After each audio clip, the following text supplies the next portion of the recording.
Hello friends, જસોદાસ કિચનમાં આપનું સ્વાગત છે. ફ્રેન્ડ્સ, આજે આપણે એક નવી વેરાયટી બનાવવાના છે.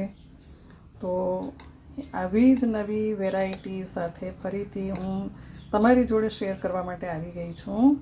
તો ફ્રેન્ડ્સ, આજે આપણે બનાવીશું પનીર દીવાની હાંડી, જે રેસ્ટોરન્ટ સ્ટાઇલ બનવાની છે. તો આવી જ રેસીપી આપણે બનાવવા માટે તમારે મારો વિડીયો પૂરેપૂરો જોવાનો છે, સ્કીપ નથી કરવાનો. સ્કીપ કરશો તો તમને ખબર નહીં પડે કે ભાઈ આ રેસીપીમાં શું નાખ્યું છે, કેટલી વસ્તુ નાખી છે, કેવી રીતે બને છે. તો ફ્રેન્ડ્સ, પૂરેપૂરો વિડીયો જરૂરથી જોજો અને લાઈક શેર સબસ્ક્રાઈબ તો કરવાનું જ છે. તો ચાલો આપણે આવી જ રેસીપી બનાવવાનું સ્ટાર્ટ કરીએ, વધારે ટાઈમ નહીં બગાડીએ. તો એમાં આપણે કેવી રીતે બનાવવાનું છે સ્ટાર્ટ કરી દઈએ. ચાલો ફ્રેન્ડ્સ, આપણે જે બે ડુંગળી લીધી છે મેં, એને ઊભી સમારી છે અને એની અંદર એક આદુનો ટુકડો, 8 થી 10 કળી લસણ, 3 થી 4 લવિંગ, એક તેજપત્તા અને તજનો ટુકડો લીધો છે અને 8 થી 10 નંગ કાજુ, જે આપણે એને સાતળી લેવાના છે. અને સાતળીને પછી એને બહુ પકાવવાના નથી, અને સાતળાઈ જાય પછી આપણે એની પેસ્ટ બનાવી લેવાની છે. ઠીક છે ફ્રેન્ડ્સ. હવે ફ્રેન્ડ્સ, જે આપણે ડુંગળી સાતળી લીધી છે, ડુંગળી, આદુ અને લસણ પણ મેં 8-10 કળી નાખી છે એમાં. તો એની આપણે હવે પેસ્ટ બનાવી લઈશું. એના માટે મેં મિક્સી જારમાં લઈ લીધું છે એને. એમાં 1 થી 2 ચમચી જેવું પાણી નાખ્યું છે. હવે આગળ જે પ્રોસીજર આપણે કરીશું એના માટે ટામેટાની પણ આપણે પ્યુરી બનાવવાની છે. તો આ ટામેટાં અને વટાણા જે સબ્જી આપણે નાખવાના છે એમાં, તો પનીર દીવાની હાંડી, તો એમાં મિક્સ વેજ તમે કંઈ પણ નાખી શકો છો. તો આ વટાણા પણ મેં બાફી લીધા છે, બોઇલ કરી લીધા છે એને પણ, અને આ 4 ટામેટાં લીધા છે. હવે એની આપણે સ્કીન ઉતારી નાખવાની છે અને બોઇલ કરી લીધા છે. તો સ્કીન ઉતારીને પછી જે આપણે આની ડુંગળીની પેસ્ટ બનાવી લઈશું. પછી આપણે આને પણ સેપરેટ પેસ્ટ બનાવવાની છે, સાથે નથી બનાવવાની. તો ઠીક છે ફ્રેન્ડ્સ, તો આની આપણે પેસ્ટ તૈયાર કરી લઈએ. હવે આગળના પ્રોસીજરમાં મેં ફરી પાછું એ જ કઢાઈયું લીધું છે અને એમાં આપણે નાખીશું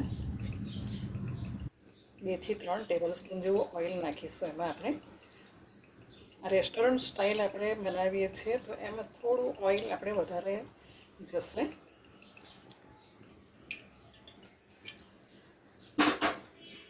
અને એમાં નાખીશું આપણે 1 ચમચી જેવું દેશી ઘી નાખવાનું છે. તમે ચાહો તો બટર પણ નાખી શકો છો, પણ ઘીથી પણ ટેસ્ટ ખૂબ જ સરસ આવશે એનો. 1 ચમચી આપણે ઘી નાખી દઈશું એમાં.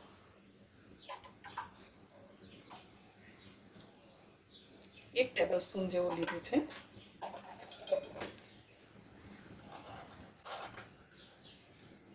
હવે એમાં આપણે 1/2 ટીસ્પૂન જીરું નાખીશું. જીરું ક્રેકલ થાય પછી એમાં 1/4 જેવી હિંગ નાખીશું.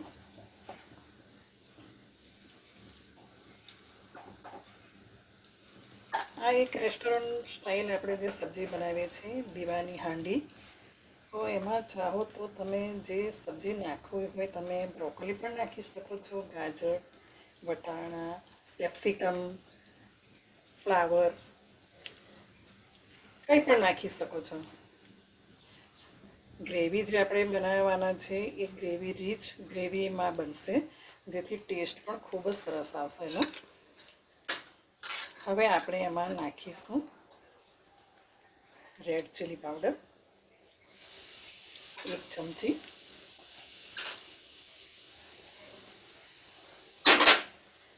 અને એમાં અમે મિક્સ વેજ લીધા છે. એમાં છે કેપ્સિકમ, ગાજર અને ફ્લાવર, એ આપણે નાખી દઈશું એમાં. એને કટ કરી લીધા છે નાના પીસમાં. એને બોઇલ નથી કર્યા, આપણે એને બોઇલ નથી કરવાના. ખૂબ જ ટેસ્ટી અને ખૂબ જ સરસ દેખાવામાં પણ ખૂબ જ સરસ લાગશે, ખાવામાં પણ એટલી ટેસ્ટી લાગે છે.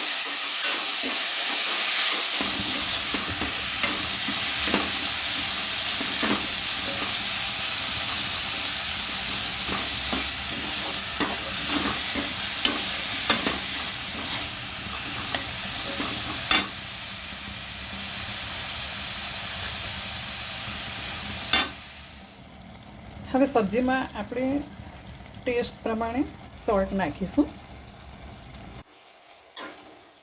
ટેસ્ટ અકોર્ડિંગ તમે સોલ્ટ મીઠું નાખવાનું છે. અને એમાં આપણે મસાલા કરી દઈશું. તો એમાં 1 ચમચી નાની ચમચી ધાણા જીરું છે અને 1/4 જેટલી જ હળદર નાખવાની છે, વધારે નથી નાખવાની. હવે કિચન કિંગ મસાલો છે, આ રેડી છે, એ આપણે 1/2 ટીસ્પૂન જેવો નાખીશું એમાં.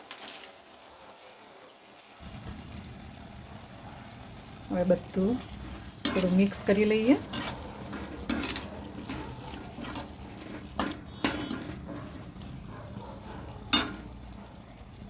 તો હવે આ આપણા વેજીટેબલ્સ સંતળાઈને રેડી થઈ ગયા છે. આપણે એને એક ડીશમાં ટ્રાન્સફર કરી લઈએ. ફ્રેન્ડ્સ, પાછું મેં કઢાયું લઈ લીધું છે. આપણે જે સબ્જી સાંતળી લીધી એને મેં એક ડીશમાં કાઢી લીધી છે. હવે પાછું આપણે વધારે નથી લેવાનું, 1 નાની ચમચી જેટલું ઓઇલ લીધું છે. હવે એમાં આપણે કંઈ જ નથી નાખવાનું, પણ એમાં નાખીશું આપણે આ જે પેસ્ટ બનાવી છે, ડુંગળીની જે પેસ્ટ છે એ આપણે નાખીશું. આમાં આપણે જે કાજુ નાખ્યા છે, મગજતરીના બી નાખ્યા છે, તો એનાથી આપણી જે ગ્રેવી બનશે એકદમ રીચ ગ્રેવી બનશે, ટેસ્ટી પણ ખૂબ જ બનશે. એને થોડીવાર આપણે સાતળવાનું છે, કારણ કે ઓલરેડી આપણે ડુંગળી પણ સાતળીને જ લીધી છે, એટલે વધારે ટાઈમ આપણે એને સાતળવાનો નથી.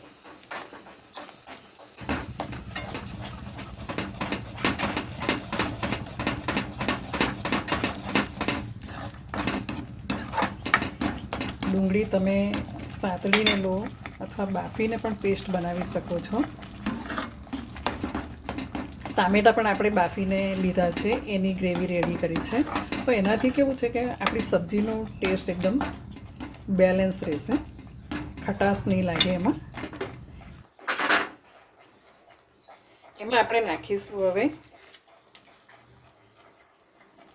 ટામેટાની પ્યોરી જે આપણે રેડી કરીને રાખી છે, એ એમાં નાખી દઈશું.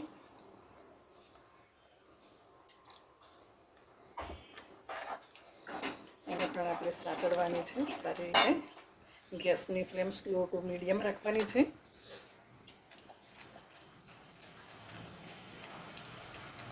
એમાં 1/2 ટીસ્પૂન આપણે લાલ મરચું, કાશ્મીરી લાલ મરચું પાવડર નાખીશું.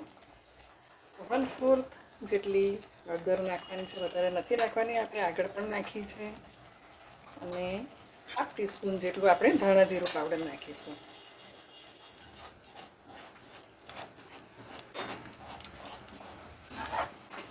ગ્રેવી ખૂબ જ રીચ બનશે, ખૂબ જ સરસ. અને એમાં સબ્જી એડ થશે એટલે આ તમારે દીવાની હાંડી ખાવાની ખૂબ જ મજા આવશે. એકવાર બનાવજો જરૂર ફ્રેન્ડ્સ.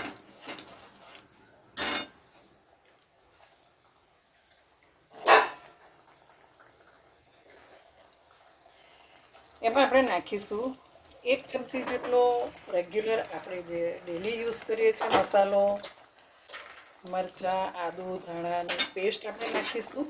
1 ચમચી જેવી નાખવાની છે, ઓપ્શનલ છે, તમારે નાખવો હોય તો નાખી શકો, નહીં નાખવો હોય તો પણ ચાલશે.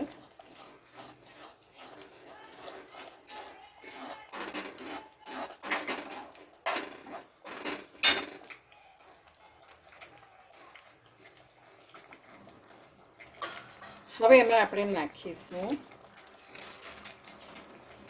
કિચન કિંગ મસાલો, એ પણ આપણે 1/2 ટીસ્પૂન જેટલો આગળ પણ નાખ્યો છે, એટલે વધારે નથી નાખતા.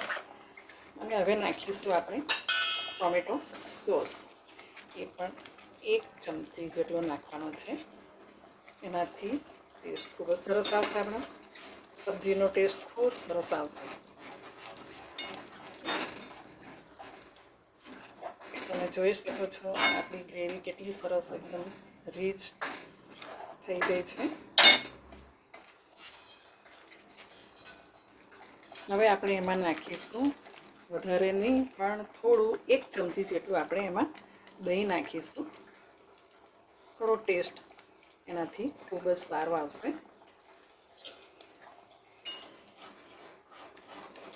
ટેસ્ટ આપણે વધારવા માટે આ બધી વસ્તુનો આપણે થોડો નાખીશું, ઉપયોગ કરીશું તો તમારે સબ્જી એકદમ ડેલિશિયસ બનશે, ખૂબ જ ટેસ્ટી લાગશે. તો એના માટે આપણે દહીં નાખ્યું છે, ટોમેટો સોસ નાખ્યો છે. હવે આપણે ગ્રેવીના ભાગનું સોલ્ટ નાખીશું.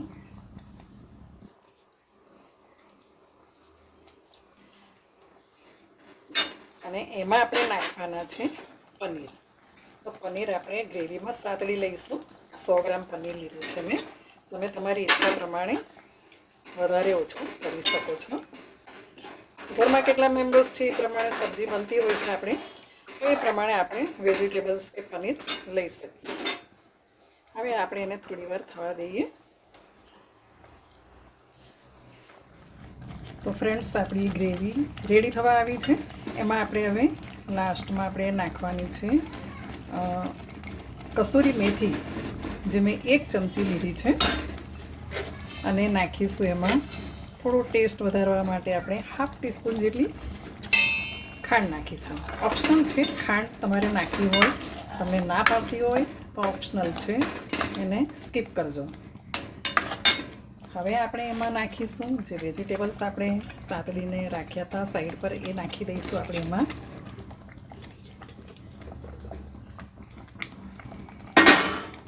બધું મિક્સ કરી લઈએ. તો જુઓ ને ફ્રેન્ડ્સ, કેટલી સરસ દેખાઈ રહી છે સબ્જી આપણી. હવે લાસ્ટમાં આપણે જે મેઇન ટેસ્ટ છે ગરમ મસાલો, એ 1/2 ટીસ્પૂન નાખીશું. અને બધું મિક્સ કરી લઈએ. 2 મિનિટ રવા દઈશું આપણે, જેથી મસાલા બધા એકબીજામાં મર્જ થઈ જાય, મિક્સ થઈ જાય. ઠીક છે ફ્રેન્ડ્સ? તો ફ્રેન્ડ્સ, આપણી સબ્જી દીવાની, પનીર દીવાની હાંડી એકદમ રેડી છે ખાવા માટે. હવે એને આપણે સર્વિંગ ડીશમાં લઈ લઈએ. ઠીક છે ફ્રેન્ડ્સ? તો ફ્રેન્ડ્સ, આપણી સબ્જી સર્વ થઈ ગઈ છે. સર્વિંગ ડીશમાં મેં લઈ લીધી છે. ખૂબ જ ટેસ્ટી, ખૂબ જ દેખાવમાં પણ ખૂબ જ સરસ.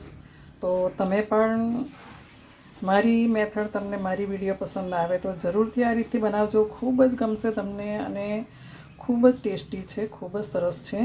તો જરૂરથી બનાવજો ફ્રેન્ડ્સ. મારી વિડીયો પસંદ આવે તો લાઈક, શેર, સબસ્ક્રાઈબ કરવાનું ક્યારેય નહીં ભૂલતા. કંજૂસી નહીં કરતા, જરૂરથી કરજો. લાઈક કરજો, સબસ્ક્રાઈબ પણ જરૂરથી કરજો ફ્રેન્ડ્સ. આવા જ વિડીયો સાથે મળીએ નેક્સ્ટ વિડીયોમાં. ઠીક છે ફ્રેન્ડ્સ?